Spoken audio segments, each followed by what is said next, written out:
Je sais pas vous, mais moi, j'ai toujours été fascinée par l'artisanat. C'est incroyable de voir ce que des personnes sont capables de faire avec leurs mains et leurs outils. C'est aussi le genre de vidéo hyper satisfaisante sur lequel je me perds pendant des heures sur les réseaux sociaux en regardant des personnes travailler du bois, du métal ou du verre. Il y a quelque chose de presque magique là-dedans. C'est aussi ce que pensent Amy et Alizée, qui sont toutes les deux souffleuses de verre. Après quelques échanges de mails, beaucoup d'organisation et de réorganisation grâce à cette bonne vieille société ferroviaire dont je tairai le nom, je suis allée les rejoindre dans l'atelier de verrerie dans lequel elles travaillent. Cet atelier a la particularité d'être ouvert au public, puisqu'il est à l'intérieur du musée du verre de Trélon, un des 2 sites de l'écomusée de l'Avesnois. Un matin, on s'est donc attablé autour de mes micros dans la salle de repos de l'atelier musée et on a échangé sur ce passionnant métier de souffleuse de verre. Toutes les deux m'ont raconté ce métier physique et challengeant qu'on croit à tort être un métier masculin. On a parlé de leurs vêtements de travail qui doivent les protéger certes, mais aussi correspondre à l'identité du musée. Parce que, je le disais tout à l'heure, l'atelier est ouvert au public. Amy et Alizée doivent faire preuve de pédagogie face à un public qui ne comprend pas toujours qu'elles peuvent être des femmes, travailler le verre en fusion et que ce soit leur métier à temps plein. Durant notre échange, j'ai été touchée par la passion qui anime ces 2 femmes et l'envie qu'elles ont de transmettre ce qu'elles ont appris ou sont encore en train d'apprendre. Bonne écoute! On nous a répété toute notre vie que les femmes elles peuvent pas faire ça, les femmes elles peuvent pas faire ci. Mais en fait on peut tout faire. Bienvenue dans Leur Vestiaire, le podcast qui met la lumière sur ces femmes au métier masculin. Vous ne les voyez peut-être pas sur les chantiers, aux commandes d'un avion ou en patrouille dans la ville. Pourtant, ces femmes qui ont choisi de porter, d'enfiler ces métiers d'hommes, elles sont là. Et elles ont des choses à dire. Beaucoup de choses à dire. Je suis là, je bougerai pas, donc tenez-vous prêts.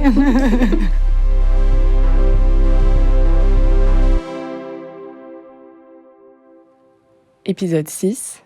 Amy et Alizée, souffleuses de verre. Je vais commencer par vous demander de vous présenter en me disant vos prénoms, vos âges et le métier que vous faites. Je m'appelle Amy, je suis souffleuse de verre au sein d'un musée qui s'appelle l'écomusée de l'Avesnois. Je fais ce travail depuis réellement 6 ans, plus mes 2 ans de formation, et j'ai 31 ans. Je m'appelle Alizée, j'ai 25 ans, je suis actuellement du coup en apprentissage à l'écomusée de l'Avesnois en soufflage de verre, et Amy est ma maître d'apprentissage. Et ça consiste en quoi de travailler au sein d'un écomusée ? Travailler au sein d'un écomusée, en fait, ça implique de travailler devant du public, d'être attentif en fait aux gestes qu'on fait, aux explications qu'on donne. On va passer plus de temps à expliquer aux gens en fait notre démarche, notre travail par rapport à la production qu'on fait. Oui, c'est ça, on va faire de la production tout en expliquant aux personnes du coup qui ne connaissent généralement rien au soufflage, les gestes qu'on peut avoir, expliquer aussi le matériel qu'on utilise, et c'est aussi à nous du coup de raconter l'histoire du musée, puisqu'on est dans une verrerie qui a 200 ans, qui est pleine d'histoires, et leur transmettre.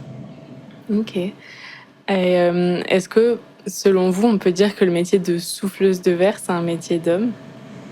Alors là, je sais pas si on va donner les mêmes explications.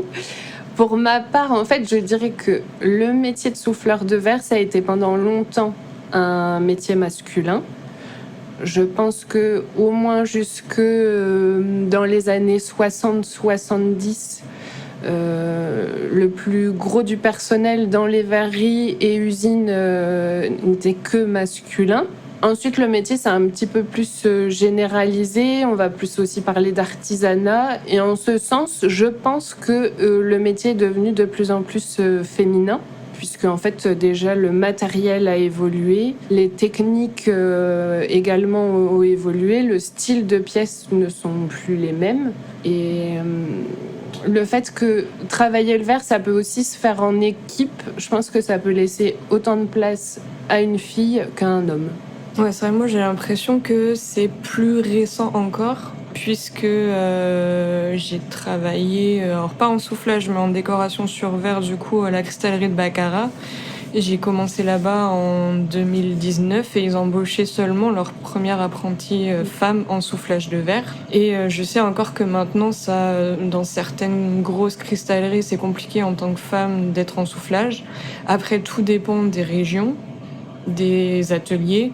Après, dans les grosses usines, c'est beaucoup plus compliqué et la mentalité reste assez masculine. Après vous, du coup, vous êtes 4 ici et 2 filles et 2 garçons. Oui, c'est très mixte. Et les pièces, comme on disait avec Amy, sont pas du tout les mêmes. On va être amené à faire de beaucoup plus petites pièces. On fait quand même rarement des énormes pièces où on a besoin d'être à plusieurs, où il faut beaucoup de force. Même si on va être amené à faire des pièces où il va falloir faire de l'assistana, c'est quand même assez facile à faire en tant que femme, quoi. On n'a pas à porter beaucoup de poids, ou c'est pas compliqué, quoi. Oui, c'est sûr, ouais. Après, moi, je sais que j'ai été embauchée en 2017. Je pense que j'étais la première femme à venir travailler ici. Parce que l'écomusée de l'Avesnois a beaucoup fonctionné en tant qu'association. Donc, c'est des bénévoles qui sont revenus pour expliquer aux gens le travail du verre et montrer comment ça se passe. Et donc, c'était souvent les anciens verriers qui avaient travaillé dans l'usine qui sont revenus. Donc, sur l'atelier, il y a eu plus d'hommes. Et je pense que je suis une des premières à être arrivée en 2017. Après, avec Alizée, on n'a pas le même parcours. Moi, j'ai jamais travaillé en usine, je connais pas du tout ce milieu-là. Et en fait, pendant mon cursus scolaire, j'ai fait des stages. Et la plupart des ateliers que j'ai fait, en fait, c'était soit un binôme en couple, donc fille-garçon, ou soit exclusivement chez des filles. Donc en fait, ce côté usine très masculin, c'est quelque chose que j'ai pas vécu, ni même dans mon apprentissage, parce que dans ma formation, on était 5 filles et 2 garçons. Donc ça, c'est quelque chose que j'ai pas connu comme Alizée, quoi. Mais du coup, je rebondis par rapport à ta formation. C'est vrai qu'aujourd'hui, moi, dans ma classe, on est pratiquement 2 tiers en soufflage en tant que femme et 1 tiers en tant qu'homme. Maintenant, en tout cas, dans les formations, je trouve que ça s'est inversé. Il y a beaucoup plus de femmes que d'hommes parce que je pense que ça y est, on peut le faire. Ça s'est démocratisé. Et du coup, ça y est, même en tant que femme, on a envie d'être souffleuse de verre. Il n'y a plus de barrières et du coup, il y a plus de femmes, en tout cas dans la formation, que d'hommes. En fait, il y a une plus grande partie maintenant qui est consacrée à la création et du coup, qui laisse peut-être aussi plus de place à la femme. Ouais, qui est plus artisanale que dans la production, vraiment. Oui, dans la création d'art aussi, donc ça a laissé plus d'ouverture d'esprit, on va dire. Et du coup, à part vous deux, vous connaissez d'autres souffleuses de verre aussi ? Oui, plein, ouais. Ouais, moi j'en connais plein, ouais. Après, moi, il y a toutes celles qui sont avec moi dans ma formation. Des amis à moi, du coup, qui étaient en soufflage pendant que moi, j'étais en décoration, donc à Baccarat. Et puis, après, mais en France, il y en a pas mal. Et j'ai l'impression que on est un peu en retard, par exemple, par rapport aux États-Unis. Quand on regarde un peu, les femmes souffleuses, c'est quand même... ont une place plus importante que nous en France. Au niveau de la mentalité, j'ai l'impression qu'on est un peu en retard. Alors que là-bas, ça n'a pas posé de soucis, quoi. En fait, pendant longtemps, je pense qu'ici en France, dans les ateliers, il y a eu l'homme qui soufflait et sa compagne, en fait, qui assistait. Et l'homme a plus été mis en avant. Et maintenant, je pense que la femme, elle trouve sa place, quoi. Donc, elle a dépassé le stade de l'assistante et elle montre ce qu'elle sait faire aussi, quoi. Parce que finalement, assister un verrier, c'est participer à la pièce et ça demande tout autant d'efforts que de réaliser la pièce, quoi. Oui, c'est un travail à temps plein, quoi. Alors qu'avant, c'était pas considéré comme un métier. Voilà. Donc, je pense qu'il y a une partie... Puis après, il y avait des stéréotypes aussi. Nous, on le dit par exemple dans la visite du musée, et c'est encore le cas aujourd'hui. En usine, les femmes étaient plus considérées, du coup, pour les métiers très minutieux. Donc, du coup, on les mettait au choix. Généralement, en fait, c'était que des femmes qui choisissaient les pièces. parce qu'il fallait vraiment être très minutieuse, regarder les tout petits détails, les défauts, etc. Et du coup, encore maintenant, généralement, c'est que des femmes. Même si maintenant elles arrivent à faire de la taille, du soufflage, de la décoration, c'est encore c'est des stéréotypes quoi. Comme c'est des métiers très minutieux, c'est des femmes quoi. Et ça c'est pareil, je trouve que c'est des métiers cachés. Je veux dire, personne ne pense aux femmes qui vérifient, aux personnes en tout cas qui vérifient les pièces à la fin, qui regardent tous les défauts. Ça on voyait que la personne qui fabriquait la pièce. Est-ce que vous pouvez me décrire votre vestiaire? Comment vous vous habillez pour travailler? Déjà, on n'a pas de vestiaire. Moi, il y a un truc qui m'a marqué quand je suis arrivée, en tout cas ici à Trélon. Amy était en vacances. Et donc, du coup, c'est Mathilde, notre designer intégré, qui m'a emmenée donc à ASDI. C'est un magasin professionnel où on achète nos EPI. Et Amy avait listé en fait une liste de pays à me fournir, dont des pantalons en coton, puisque nous du coup en soufflage il faut porter que du coton pour éviter que ça nous fonde sur la peau, les brûlures, etc. Et en fait c'est des pantalons d'hommes, c'est coupé homme. En plus, c'est des gros jeans en coton, donc c'est pas du tout, on n'est pas à l'aise dedans. Et comme c'était mal coupé, moi je les ai pris, mais je les porte jamais parce que c'est pas du tout agréable à porter, c'est pas fait pour nous. Et en fait, il y en a, en tout cas nous dans ce magasin-là, il y en avait pas pour les femmes. Et quand je suis arrivée et que j'ai dit ça à Amy, c'est vrai que toi non plus, tu les portes très rarement parce que c'est pas confortable et Alors si moi il y a 2 paires de pantalons que je porte assez souvent qui sont amples en fait, qui font un peu baggy. Mais après ça ressemble un peu à mon style vestimentaire classique, donc ça me choque pas trop. Moi je sais que je rentre pas de... la taille est vachement plus large. Et généralement, oui, les hanches ne passent pas. Pour quoi. Les hanches. C'est ça, les hanches, en fait, ça passe pas. Et par contre, la taille est super large. Donc, du coup, moi, je les porte pas. Ouais. Parce que je suis pas du tout à l'aise dedans. Mais, ou alors, oui, il faudrait prendre une taille au-dessus pour être vraiment ample. Ouais, mais après, c'est sûr que c'est pas... ça fait pas slim ou... Oui, non. C'est des baggy, quoi. Ouais, et puis du coup, au niveau des chevilles, ça vous gêne pas quand vous marchez Enfin, je veux dire, est-ce que c'est grand aussi Est-ce que c'est trop long comme pantalon? Ah oui, bien sûr. Oui. Ouais. Ça, généralement, on a des beaux revers, des grosses ourlets. des gros ourlets magnifiques. Ouais, c'est vrai que moi je suis pas du tout à l'aise avec cette forme de coupe. Donc moi ce que j'ai fait c'est que j'ai acheté des jeans mom mais vraiment en coton où là du coup c'est un peu plus large qu'un slim mais je suis à l'aise dedans. Mais ouais, ceux qu'on a commandés, moi j'avoue je les porte pas quoi.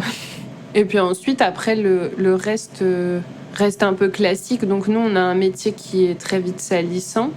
Donc on a tous dans l'équipe décidé de porter des t-shirts noirs.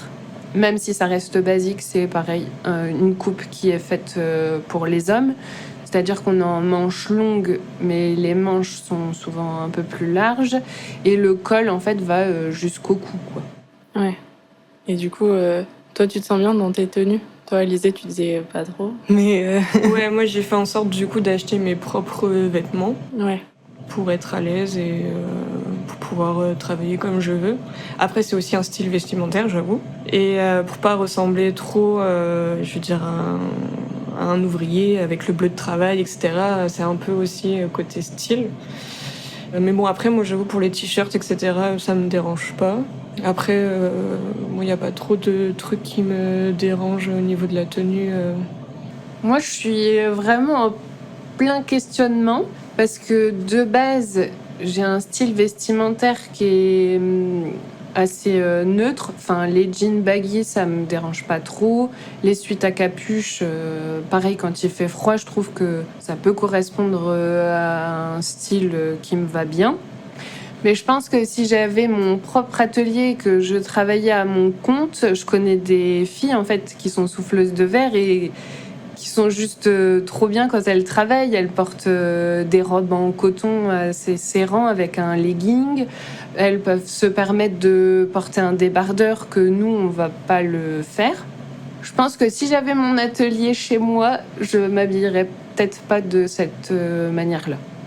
Après, j'avoue, moi, j'ose plus m'exprimer au niveau des vêtements ici. Après, comme on l'a dit tout à l'heure, on n'a pas du tout le même rapport, comme j'ai travaillé en usine. Mais ici, moi, par exemple, je sais que l'été, ça ne va pas me déranger de porter un débardeur. Ça, je le fais.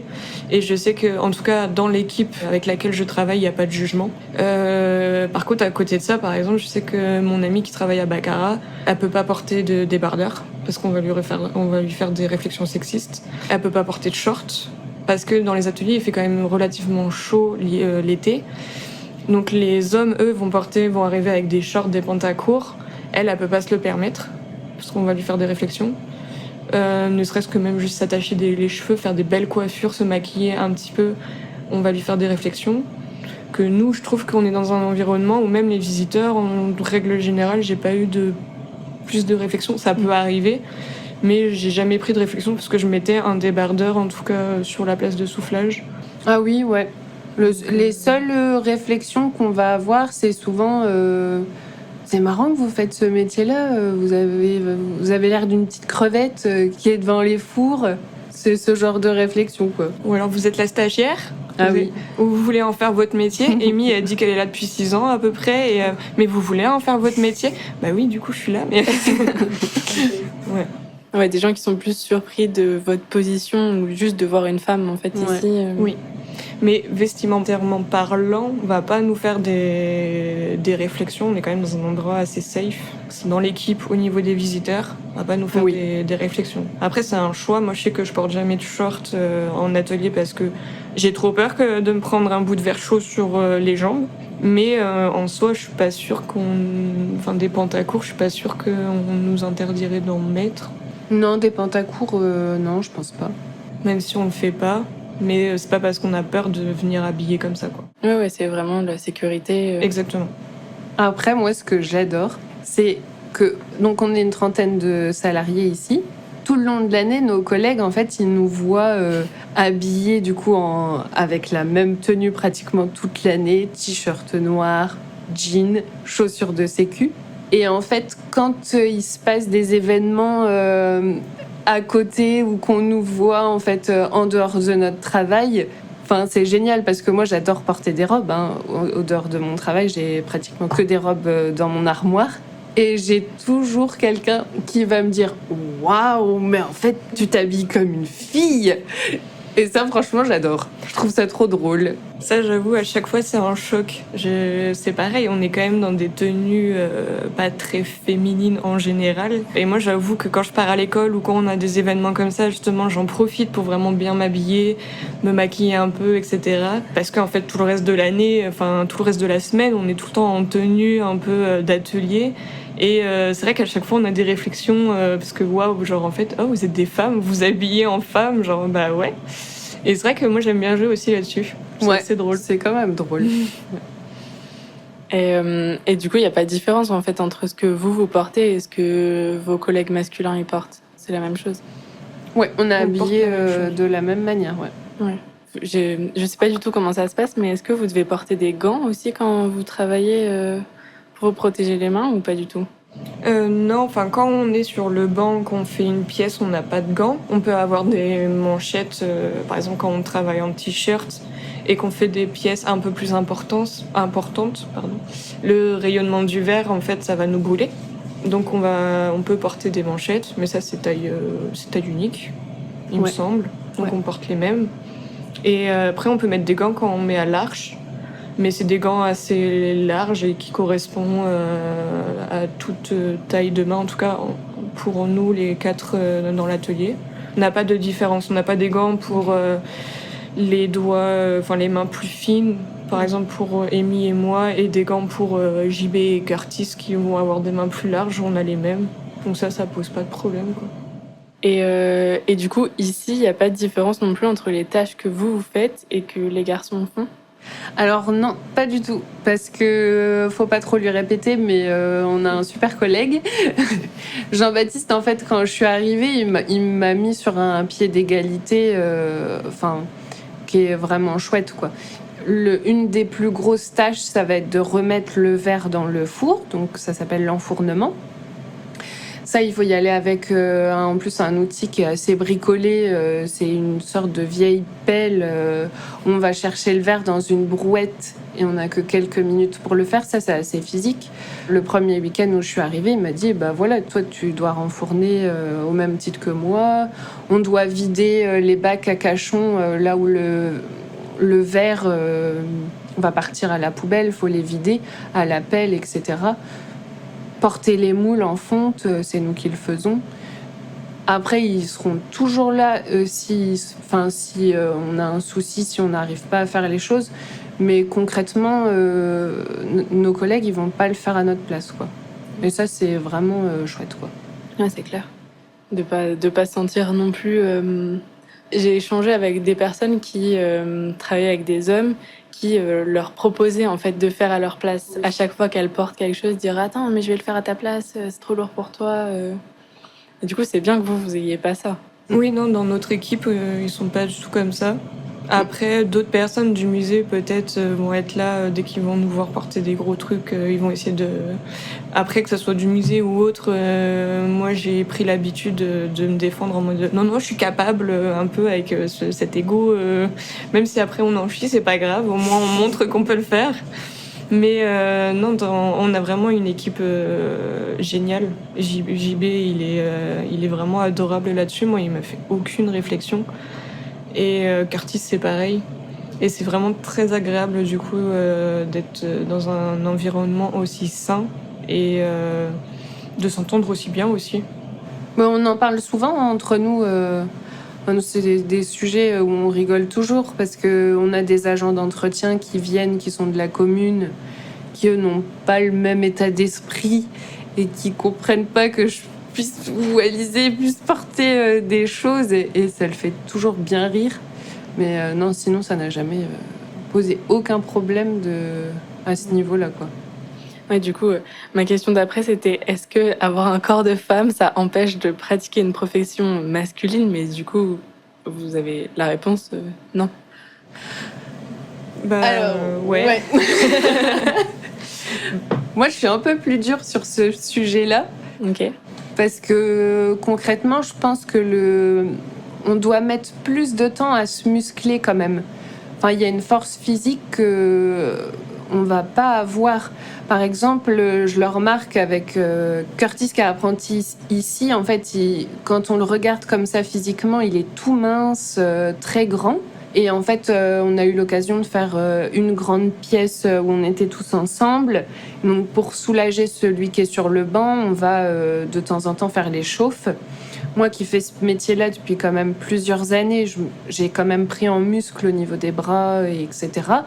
Il y a un moment donné, j'étais incapable de soulever la canne, alors que Curtis, qui est tout sec, lui, il n'a pas de difficulté. Donc je me dis qu'il y a quand même plus peut-être une facilité musculaire pour l'homme que pour les filles. Ouais, dans le sens où toi, tu as dû faire des efforts alors que lui... Enfin, en tout cas, toi, ça a mis du temps avant que ce soit fluide. Voilà. Ça, je suis d'accord aussi avec toi. Après, on n'est pas égaux au niveau du corps. De toute façon, ça, c'est sûr qu'il y a des écarts, enfin des différences entre le corps humain féminin et le corps humain masculin. Ça, on peut pas le nier, même si on prône du coup l'égalité. Forcément, il y a des différences entre les deux. Après, je suis d'accord avec Amy que du coup, je pense que nous, en tant que femmes, on doit travailler plus dur pour pouvoir se muscler. Moi, je me suis même dit, quand je suis arrivée ici, que pour essayer de moins galérer à porter, etc., d'essayer de faire du sport chez moi, pour pouvoir plus facilement, ensuite, à l'atelier, porter des choses plus lourdes.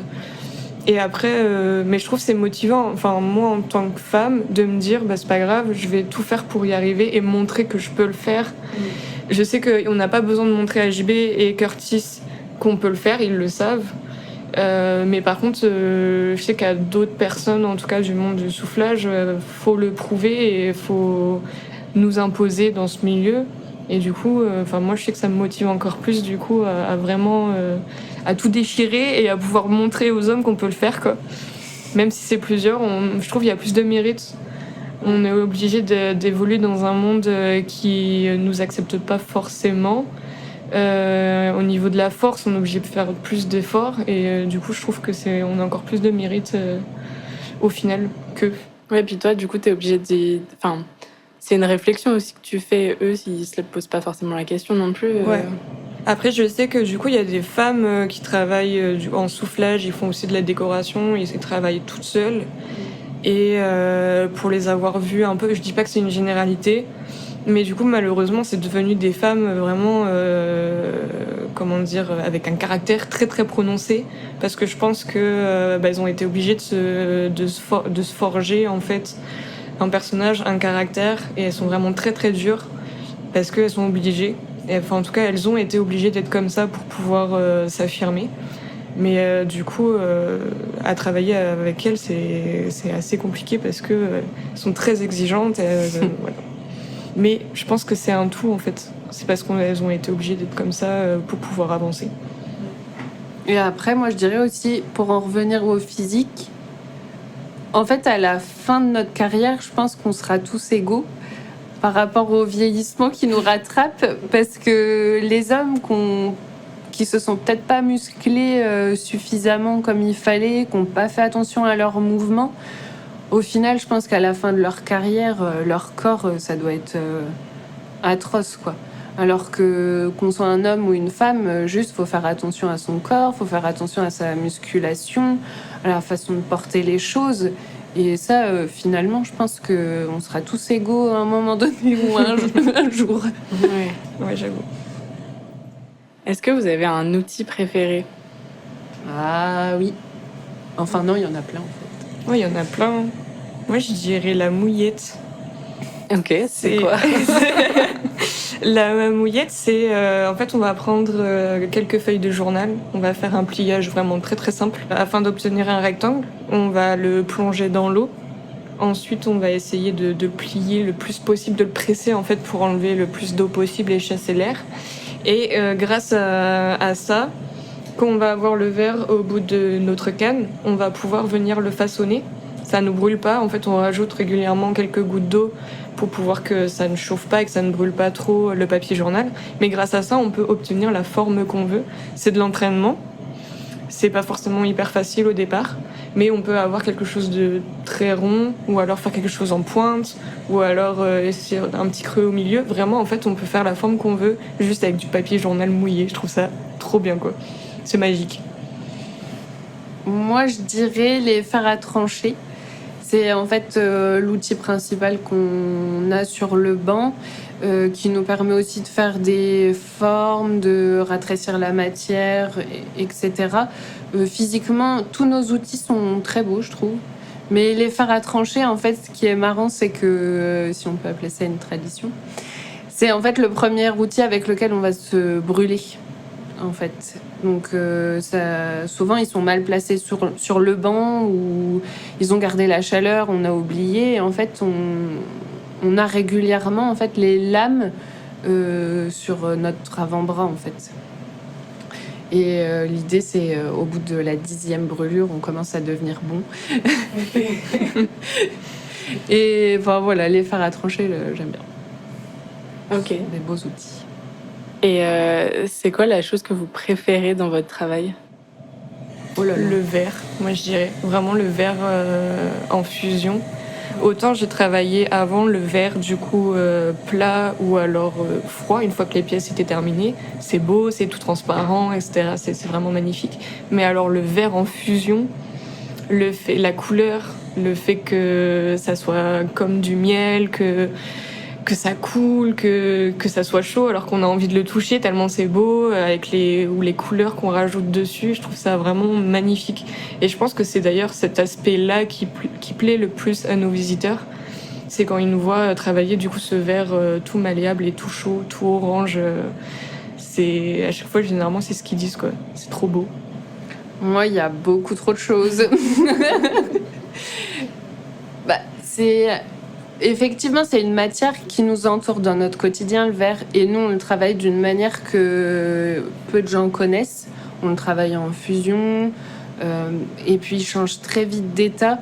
Après, on a un peu l'impression d'avoir un super pouvoir quand on sort une matière comme ça. Et en moins d'un quart d'heure, on arrive à faire un objet qui est creux, qui peut s'installer sur une table, où on peut y mettre du liquide. Une fois qu'on a une forme qui est creuse, en fait, on peut y mettre n'importe quoi à l'intérieur.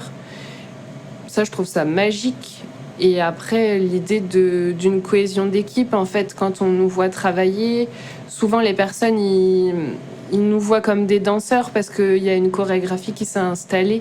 Un atelier, c'est super beau de voir une fluidité dans les mouvements. Et en même temps, on a tellement galéré à avoir cette fluidité. Et je trouve ça trop beau. Enfin, c'est un métier qui est trop beau. Mais du coup, à l'inverse, est-ce que il y aurait, si vous pouviez changer quelque chose dans ce métier-là, est-ce qu'il y aurait quelque chose que vous changeriez? Et qu'est-ce que ce serait? Moi, je dis pas que c'est forcément un truc qu'il faut changer, mais moi, ce qui m'a un peu étonnée, c'est que Amy, comme moi, est gauchère. Et c'est une tradition, enfin c'est un truc qui est ancré en fait dans ce métier. Tout se fait à droite. Vraiment tous les outils, le banc, tous les gestes qu'on nous apprend, c'est pour les droitiers. Donc nous, en tant que gauchères, du coup, on est obligés de s'adapter. Parce que de toute façon, sinon, il n'y a pas forcément des outils pour nous, quoi. Enfin, la maillotche, c'est un outil vraiment pour les droitiers. Et après, à côté de ça, maintenant, moi, ça fait à peu près un peu plus d'un an que je travaille du coup en soufflage. Si on me disait demain, on a un banc de gaucher avec des outils de gaucher, je suis pas sûre que j'y arriverai, quoi. Parce que c'est tellement des gestes qu'on apprend par cœur que maintenant on y arrive. Je pourrais pas retourner en arrière. Mais c'est quand même assez drôle de se dire qu'en 2023, c'est encore un métier qui est exclusivement pour les droitiers, quoi.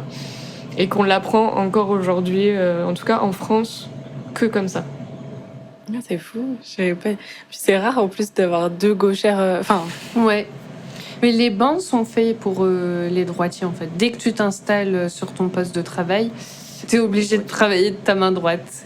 Et du coup, alors je ne sais pas si c'est vrai, mais c'est un truc qui se dit beaucoup. C'est généralement du coup les gauchers qui sont souffleurs, c'est soit ils y arrivent pas du tout, soit c'est les meilleurs. Parce qu'on doit forcément tout réapprendre du coup à droite. Après, il y a des avantages et des inconvénients. Les droitiers, ils vont avoir forcément plus de force dans les outils, par exemple les fers à trancher, etc. Et ils vont devoir apprendre à comment rouler la canne avec la main gauche. Nous, c'est l'inverse. On va potentiellement avoir moins de force du coup dans la main droite. Donc on va plus galérer au départ. Mais alors par contre, nous, au niveau de la fluidité du geste pour normalement tourner la canne à gauche, il n'y a pas de souci. Donc après, il y a des inconvénients, des avantages, voilà, ça dépend. Moi, je ne changerai rien du tout. C'est une réponse aussi. Oui. Et est-ce que ce métier a changé quelque chose dans votre vie en tant que femme? Ou pas du tout? Moi, je dirais que ça m'a forcée à m'affirmer plus. Après, ça m'a peut-être aussi mentalement... il faut que j'essaye de me surpasser, de montrer que je peux y arriver, que ce soit auprès des hommes ou même au niveau de ma famille, qui, du coup, pensaient pas forcément que je pouvais y arriver, parce que c'est un métier assez dur, où on trouve pas forcément du boulot. Et donc, du coup, voilà, je pense que ça m'a un peu encore plus motivée à prouver aux autres que je pouvais y arriver. Donc ouais, moi je réfléchis en tant que fille, je sais pas, j'ai toujours du mal à faire la part des choses, mais je sais qu'en tant que personne, oui, moi ça m'a... Effectivement, c'est un métier qui demande quand même de la force, donc que ce soit physique ou de caractère, parce que c'est tellement long à apprendre qu'il faut à chaque fois des échecs, l'apprentissage est très long.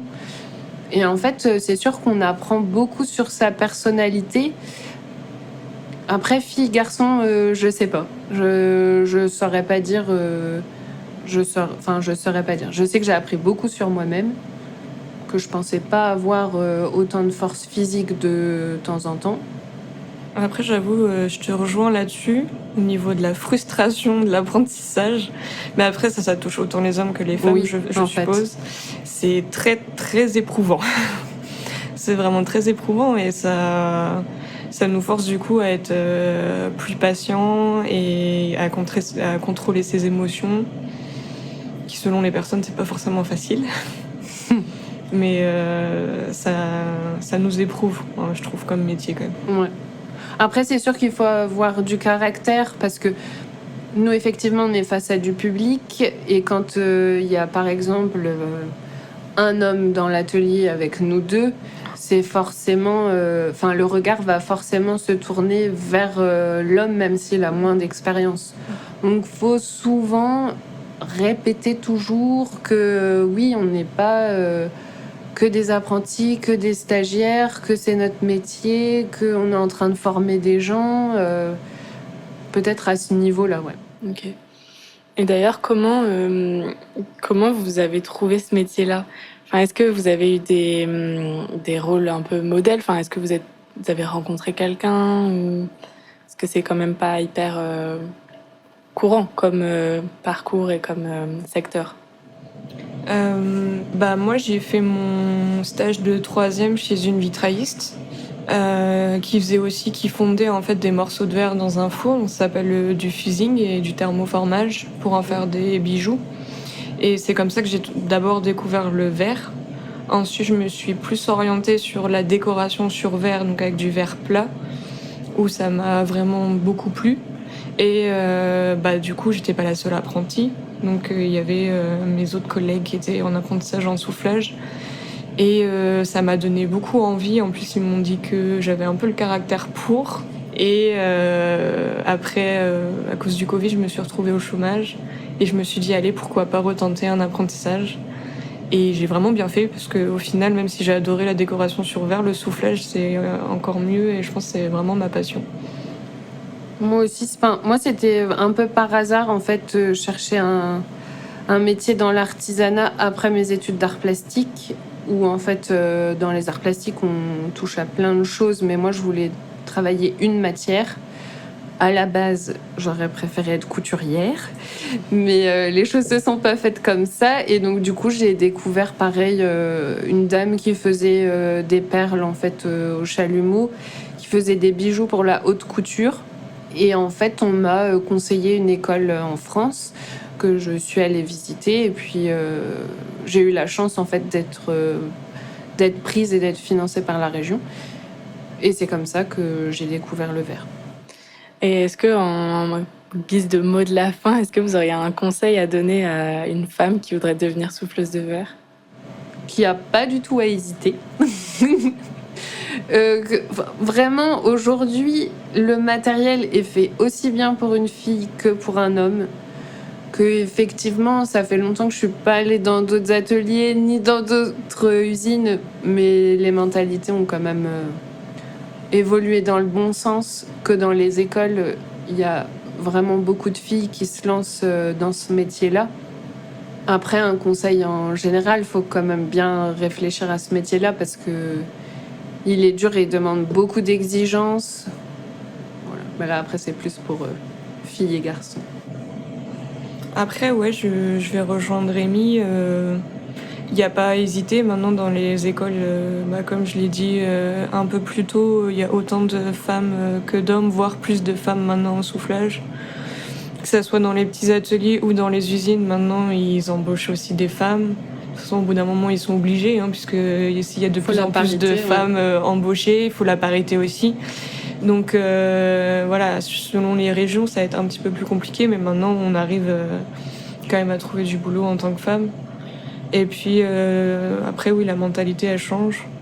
C'est sûr qu'il faut réfléchir parce que c'est long et qu'il y a très peu de boulot en ce moment. Mais ça, c'est pour tout le monde. Merci. Merci à toi. Oui, merci à toi.